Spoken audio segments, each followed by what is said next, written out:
குருப்யோ நமக. GeM TV நேயர்களுக்கு அன்பு வணக்கங்கள்.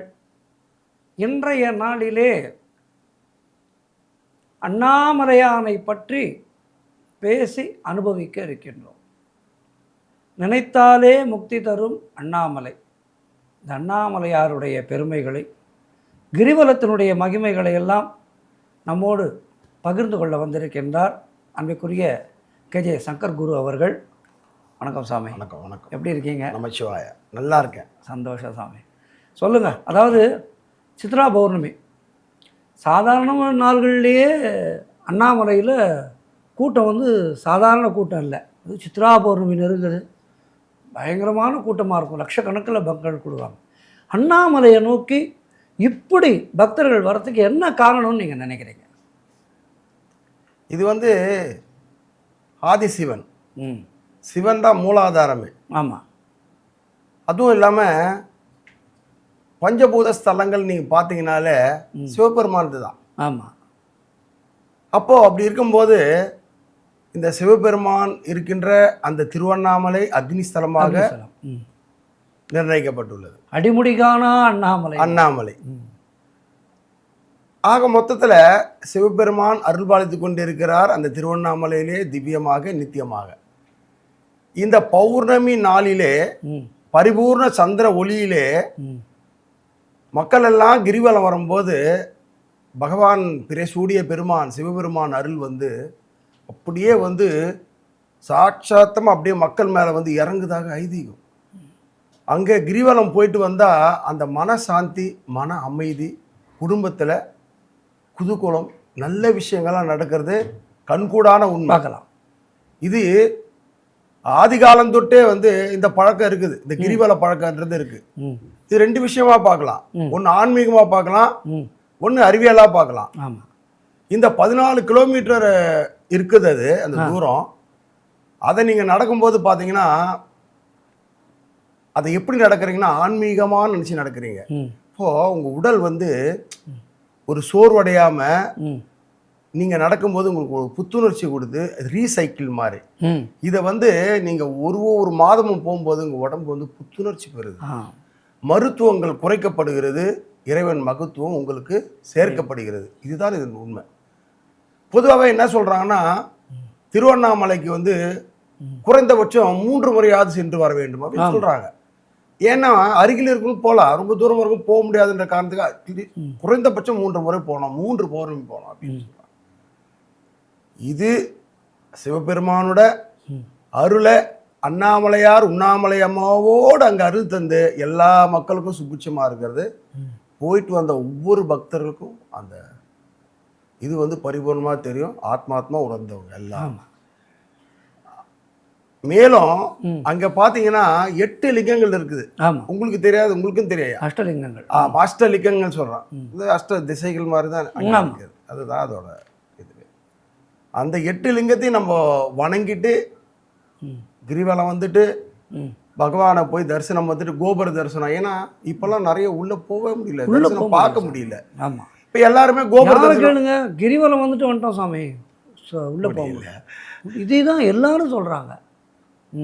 உண்மைதான். அந்த மாதிரி தான். இதுபோல் அந்த கிரிவலத்தை சுற்றி பார்த்தீங்கன்னா சொல்கிறாங்க ஒரு 300 குளத்துக்கு மேலே இருக்குது. அது சித்தர் பூமி. அது ஆமாம், சித்தர் பூமி. சாதாரணமாக நாம் நடக்கும்போதே அதனால தான் கிரிவலம் போகணுன்னு சொல்கிறாங்களாம். என்னென்னா நாம் சாதாரணமாக நடக்கும்போது நம்ம கூட சித்தர்கள் கிரிவலம் வராங்க, அவங்க கண்ணுக்கு தெரிய மாட்டாங்க. அதனால தான் நம்ம நினைப்புகள் நல்லா இருக்கணும், இவன் நாசமாக போகணும், அவன் இப்படி பண்ணிட்டான் அந்த மாதிரியான நினைப்புகள்லாம் இல்லாமல் நாம் கிரிவலம் வந்தோம்னா அது நமக்கு பரிபூர்ணமான அனுகிரகம் நமக்கு சித்தர்கள்டேருந்து கிடைக்கும்னு சொல்கிறாங்க. ஆமாம், உண்மைதான். எனவே எண்ணங்கள் எப்பவுமே தெளிவாக தான் இருக்கணும்.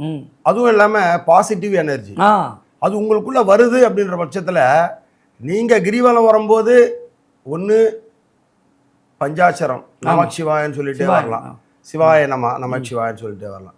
அப்படி இல்லைன்னா மனசாந்தியோடு இறைவனை மனசில் நினச்சிட்டே வரலாம்.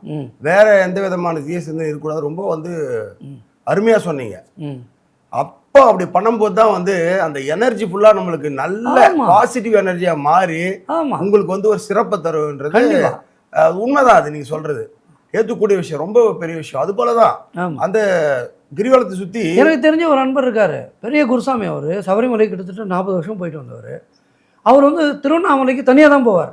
ஆ ஒரு தடவை நான் ஃபோன் பண்ணி சாதாரணமாக பேசும்போது கேட்டேன், சாமி நானும் வரேன் சாமி. சாரிதாசன், நான் யாரையும் கூட கூப்பிட்டுக்கிறது இல்லை, ஒன்லி சிவன், அவர் மட்டும்தான் என் கூட. ஏன்னா அவர் சொல்லிட்டு வச்சுட்டாரு. அதுக்கப்புறம் அவர் என்ன நினச்சாரோ தெரில. மறுபடியும் எனக்கு ஃபோன் பண்ணி, சாமி எதுக்கு சொன்னேன்னா இந்த விஷயத்தை சொல்லி சொன்னார், நீங்கள் கூட வரீங்க, எதை பற்றியானும் பேசுவோம். அப்படி போய் பேச்சு வந்து வேறு மாதிரி நமக்குள்ளே டிஸ்கஷன் போயிட்டே இருக்கும். அப்போ வந்து கடவுளை நினைக்கிறது குறைஞ்சிடும். நீங்கள் எனக்கு ஆப்த நண்பர், நான் உங்கள்கிட்ட கச்சேரி பற்றி கேட்பேன். இப்படி நம்மளுடைய கான்வர்சேஷன் வந்து வேறு மாதிரி இருக்கும். அந்த மாதிரி இருக்கக்கூடாது. கிரிவலம் போகிறச்சே, கிரிவலம் கூடிய மட்டும் தனியாக போகிறது தான் நல்லது, நீங்களே போனால் கூட தனியாக போங்க அப்படின்னு சொல்லிட்டு எனக்கு அட்வைஸ் பண்ணார். அதுதான் இப்போ நான் உங்கள்கிட்ட சொல்கிறேன். இல்லை, அது கூட வந்து ஏற்றுக்கூடிய விஷயம் தான். ஏன்னா வந்து முதல்ல சொன்ன மாதிரி தான் சித்தர் பூமி. அது சித்தர்கள் அப்போ மௌனித்து இருப்பார்கள். ஆமாம், அதுதான் வந்து இந்த வாசத்தை உள்ளடக்கி மௌனித்து இருப்பார்கள். அந்த சக்தி வந்து அவர்களுக்குள்ள வந்து அடங்கும். ஆமாம், அந்த அண்டத்தில் இருக்க சக்தியெல்லாம் சித்தருக்குள்ளே அடங்கி இருக்கிறதுனால அங்கே நீங்கள் போகும்போது குடும்பத்தோடு போனாலும், அவர் சொன்ன மாதிரி தனியாக போகலாம், குடும்பத்தோடு நீங்கள் போனாலும் குடும்ப விஷயங்கள் அங்கே எதுவுமே பேசக்கூடாது. குடும்ப விஷயங்கள் பேசக்கூடாது, அரசியல் பேசக்கூடாது, நமக்கெல்லாம் ரொம்ப அதுதான். எந்த விஷயமும் பேசாம ஆமாம், ஆண்டவன் சிந்தனை இல்லைன்னா சூன்யம் சொல்லுவாங்க. ஆமாம், எதுவுமே இல்லாத நிலை. ஆமாம், அந்த நிலையில கரெக்ட் சுத்தி வரலாம். இது வந்து சிவபெருமானும் கூட இருப்பாரு. இந்த திருவண்ணாமலை நீங்க கேட்டதுனால பௌர்ணமி மட்டும் விசேஷம் இல்லை, ஆமாம், எல்லா நாளுமே சுத்தி வருவாங்க. அது போலவே அமாவாசையும் சுத்தி வருவாங்க. பௌர்ணமின்றது வந்து சிறப்பாக கருதப்படுது. ஏன்னா பிறைசூடிய பெருமான் அல்லவா, அதனால அன்னைக்கு வந்து முழு நிலவு அன்றைய நாளிலே வந்து அவர் வந்து பரிபூர்ணமா அருள் கொடுக்கிறாருன்றதுனால மக்கள் எல்லாம் ரொம்ப சந்தோஷமா சிவபெருமானை சுத்தி வர்றதுன்றது எல்லாரும் கடைபிடிக்க வேண்டிய ஒரு நல்ல விஷயம். நடக்கணும். ஆமாம், எல்லாரும் சென்று வர வேண்டும் திருவண்ணாமலைக்கு. ஆமாம், கிரிவலம் போகிறதுனால நமக்கு மனசு ரீதியாக ஏற்படுற மாற்றங்கள் சொன்னீங்க. லௌகிக ரீதியாக அன்று எப்படிப்பட்ட மாற்றங்கள்லாம் அங்கே கிடைக்கும்? நீங்கள் அங்கே போகும்போதே பார்த்தீங்கன்னால ஒரு ஒரு அமைதி கிடைக்கும் ஃபஸ்ட்டு. அதை தவிர்த்து அந்த 8 லிங்கங்களை நீங்கள் தரிசிக்க போகிறீங்க இல்லையா? ஆமாம். அப்போது அந்த ஒவ்வொரு லிங்கங்களும் அந்த 8 திசை அஷ்டது சொல்லுவாங்க. அதில் வந்து உங்களுக்கு பார்த்தீங்கன்னா அக்னிலிங்கம், வாயுலிங்கம், யமலிங்கம், நைருதி லிங்கம், வர்ணலிங்கம், குபேரலிங்கம், அப்புறம் ஈசானலிங்கம், இது போன்ற 8 லிங்கங்கள் அங்கே வச்சிருக்காங்க. எனக்கு தெரிஞ்ச குபேரலிங்கத்துக்கிட்ட தான் கூட்டம் நிறைய இருக்கு. அது ஏன்னா குபேரன் கொடுக்குறாருன்னு நினைக்கிறேன். அது இல்லை, அப்படியெல்லாம் இல்லை. எல்லா லிங்கமே உங்களுக்கு வந்து கொடுக்கக்கூடியவர்கள் தான். ஈசான்ய லிங்கன்றது பார்த்தீங்கன்னா அவனோட பேர் தாங்கி ஈசான்யம்னாலே நம்ம எல்லாமே ஈசன் அப்படின்னு நினைக்கிறோம். ஈசான்யன்றது வடகிழக்கு ஒரு மூளை சார்ந்தது ஈசான். அதோடைய பெரிய லிங்கம் வந்து பெருசு கிடையாது. ஈசான்யன்றதான் வந்து முதன்மை. இன்னும் குபேரன் கொடுக்குறாரு. அது மாதிரி நம்ம வந்து சொல்றோம், குபேரன்றது அள்ளி கொடுக்குறாரு அப்படின்றது நம்மளுடைய வாழ்க்கைங்கிறது பொருளாதாரம் எல்லாத்தையும் நினைக்க தோணும். அதுதான் பொருளாதாரம் தேடணும், அதுல சிறிதளவேனும் அருளாதாரம் தேட வேண்டும். அதற்காகத்தான் இறைவன் நாட வேண்டும். அருமையா சொன்னீங்க. அருளாதாரம் இருந்தால் தான் பொருளாதாரம் கிடைக்கும். நீங்க அருளாதாரம் உணர மாட்டேன். ஆமா, நீங்க அருளாதாரத்தை நீங்க பற்றி விட்டீர்கள் என்றால் பொருளாதாரம் தன்னால வந்துடும். இது வந்து வாழ்க்கையில யாரெல்லாம் அருள் தேடி போகிறார்களோ அவர்கள்லாம் நிதர்சனமா கண்ட உண்மையா இருக்கும். நீங்க இதை வந்து நான் வந்து ஆத்மாத்மா அறிவியல் பூர்வமா இதெல்லாம் ஆராய்ஞ்ச உண்மை. நான் அப்படி வந்தவன் தான். அருள் தேடி போகும்போது தான் பொருள் தேடி வருதுன்றது, நமக்கு தேவையான பொருள் நம்மை தேடிதான் வருகிறது. இது உண்மை. நிச்சயமா. அதாவது அவனுக்கு தேவையானது என்னவோ அது வந்து இந்த பிரபஞ்சம் மூலமாக யார் மூலமாகவோ எதுக்கோ கரெக்டாக கொடுக்கப்படுது. அதுக்குள்ளே நமக்கு அவசரம். அதுதான் உண்மை. அது கையில் கிடைக்கிறதுக்கு முன்னாடி நாம் அவசரப்பட்டு சுவாமியை திட்டுறோம், எல்லாம் பண்ணுறோம். ஆனால் கொடுத்ததுக்கப்புறம் நன்றி சொல்கிறோமானா பெரும்பாலும் இல்லை. அது அப்படி தானே. இது என்னன்னா நீங்கள் சொல்கிறீங்க கொடுத்ததுக்கப்புறம் நன்றி சொல்கிறோமான்னு. கஷ்டப்படும் போது மட்டும்தானே கடவுள் காலை பிடிக்கிறாங்க. இஷ்டப்பட்டு எவன் இறைவனை தொடுகிறானோ அவன் கஷ்டப்பட்டு கஷ்டப்படாமல். உண்மை. கஷ்டப்படும் போது காலை தொடுகிறார்கள். அது ஒரு வகையில் இருக்கட்டும். ஆனால் இஷ்டப்பட்டு இறைவனை தொட்டால் நீ கஷ்டப்பட போவதில்லை. இதுதான் உண்மை. திருவண்ணாமலை பற்றி நீங்க கேட்டதினால் அங்கே மலையே சிவனாக காட்சி தருகிறார். இதுதான் உண்மை. ஒவ்வொரு நீங்கள் அங்க சிவபெருமான் மலையாக காட்சி தருகிறார். கார்த்திகை தீபம் ஏற்றப்படுகிறது அல்லவா, அது பிரம்மாண்டமாக இருக்கும்.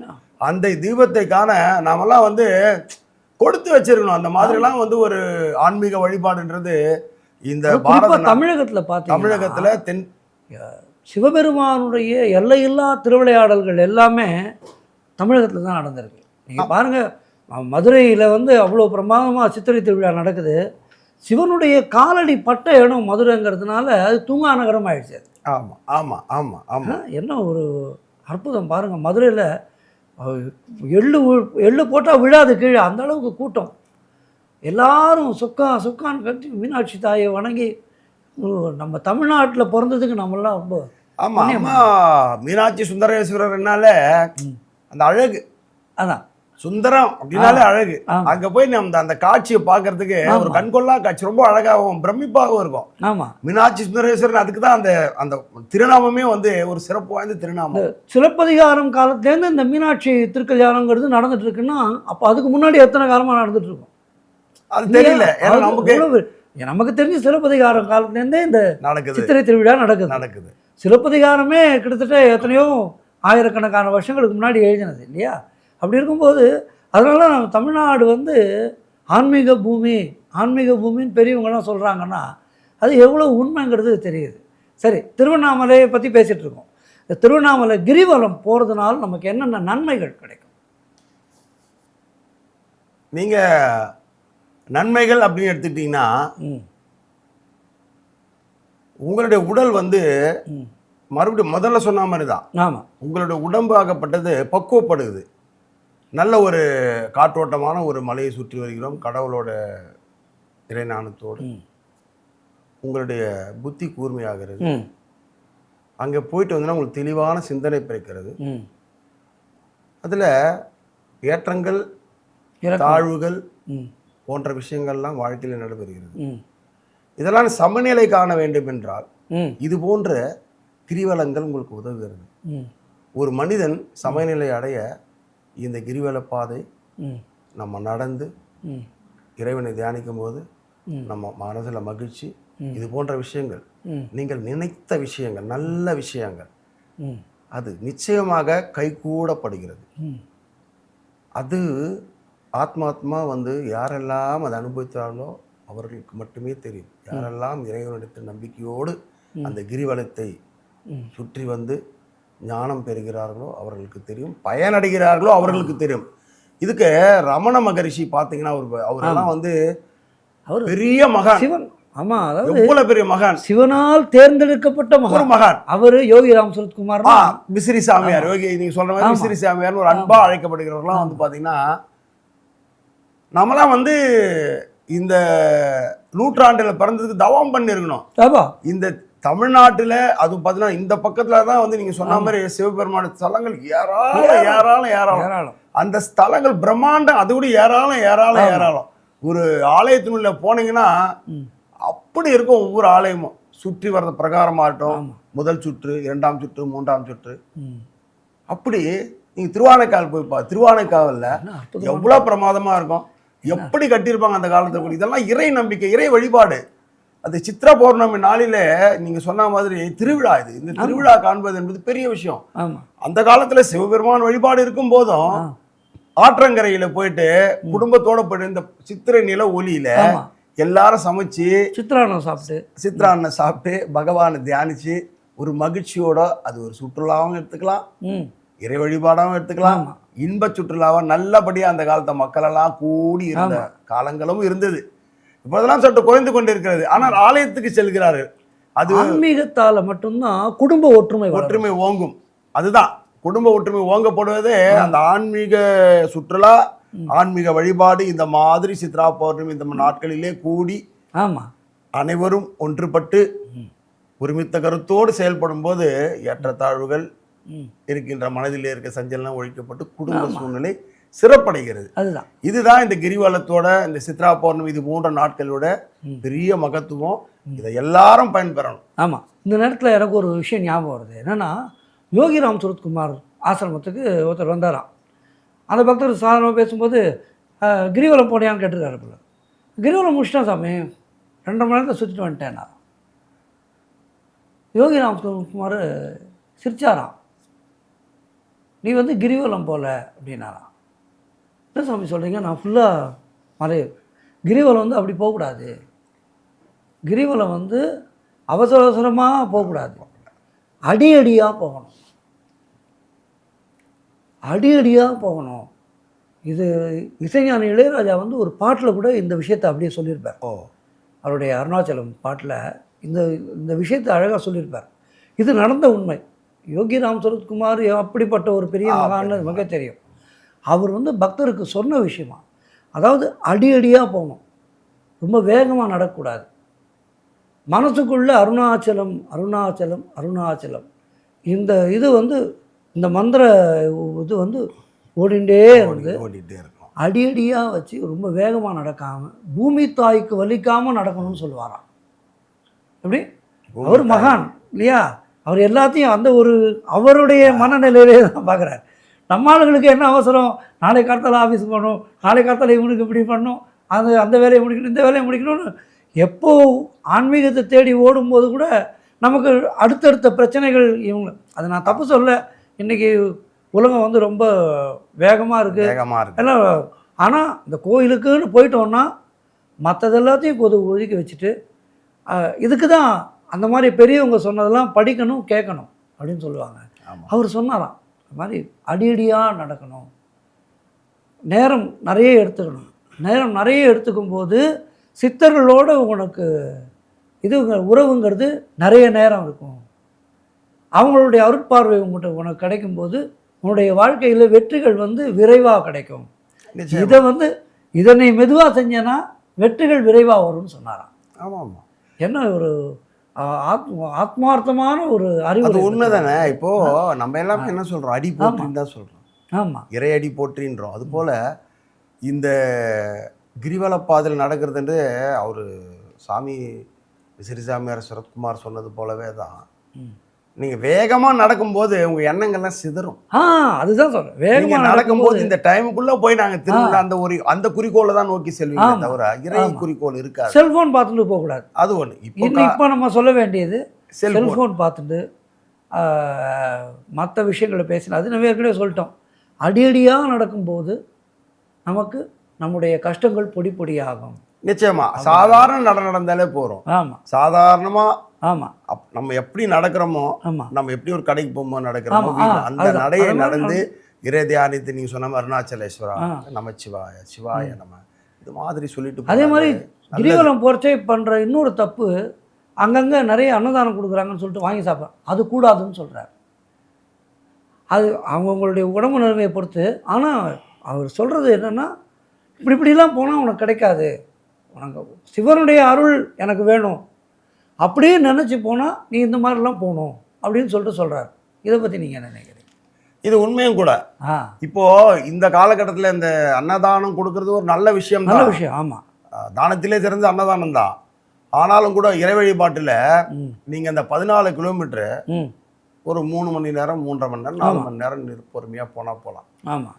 அந்த 4 மணி நேரங்கள் உங்களுடைய தொந்தியிலே எதுவும் இல்லாமல் இறையை மட்டுமே சிந்தித்து அவரை வணங்கிவிட்டு நல்ல சுகத்தோடு முடிந்தவுடன் நீங்கள் அன்னதானம் பரிந்தினால் அதில் கிடைக்கும் ஆனந்தம், பேரானந்தம் எதுவும் இல்லை. நிச்சயமா.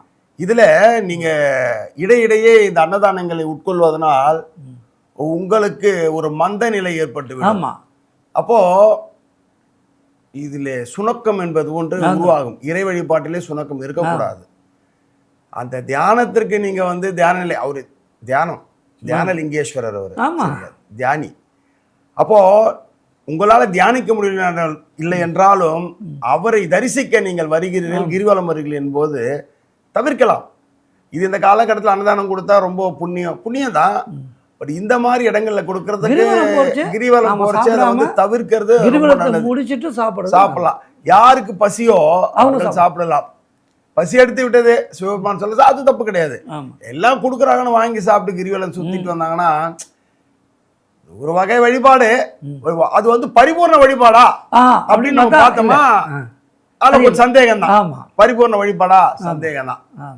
ஆத்மமா போனோம் அப்படின்னா இதையெல்லாம் சுய கட்டுப்பாடு. ஆமாம். அதுதான் முக்கியமா இறை வழிபாட்டில் சுய கட்டுப்பாடு ரொம்ப முக்கியம். அதன் பிரகாரம் வந்து கிரிவலம் முடிந்து ஆகாரத்தை எடுத்துக்கொள்வது மிகவும் சிறப்பு என்பது என்னுடைய கருத்து. அருமை. அண்ணாமலைக்கு அரோகரா, அண்ணாமலைக்கு அரோகரா. ஜெம் டிவி வாயிலாக அண்ணாமலையானுடைய அற்புதங்களை எல்லாம் பேசினோம். சித்தர்கள் வாழும் அந்த ஸ்தலத்தை இருந்தபடியே கவுப்போம். எல்லாருக்கும் நல்லதே நடக்கணும்னு பிரார்த்தனை பண்ணிப்போம். நேரத்தை ஒதுக்கி இங்கே வந்தமைக்கு நெஞ்சார்ந்த நன்றிகள் சுவாமி. நன்றி, நமஸ்காரம். என்றைக்குமே ஈசன் தாழ்வாழ்க, என்னென்றும் என் நெஞ்சில் நீங்காதான் தாழ்வாழ்க.